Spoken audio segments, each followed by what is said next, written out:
I've had a lot of students that are very resistant to saying things that make sense in English because they do not make sense in their native language. Like the sentence feels backwards, or we're using an ing verb where it does not make sense to you.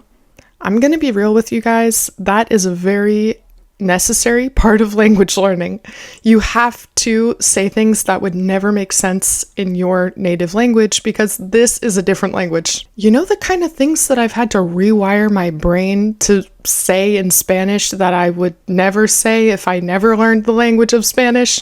First of all, instead of saying I like an object, to say me gusta eso, that is completely backwards to me. That is something that I felt so uncomfortable with. I was always like, me gustan, me gusto, it was so hard to conjugate for years. And now it still happens when I want to say like, he doesn't like you. I'm like, no les gustas, no le gustas. Basically any sentence that's like, me da esto, me emociona, me gusta. Anytime that we're having any structure like that, it's completely backwards to my brain. Using the simple present tense in situations that I would never use the simple present tense in English. Llevo 4 años viviendo en Chile. It's like in English you have to say, he estado en Chile por 4 años. Voy al tiro.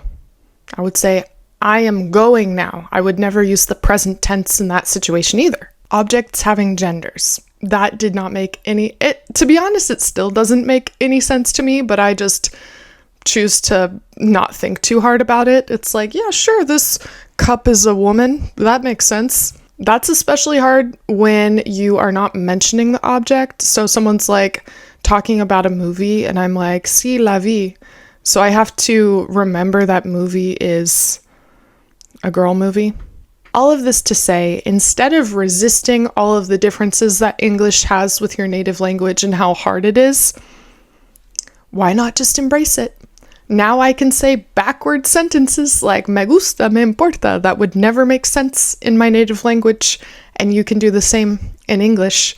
And I think that's great. And it's going to be a lot more helpful than continuing to resist the change that inevitably you're going to need to get used to in the other language.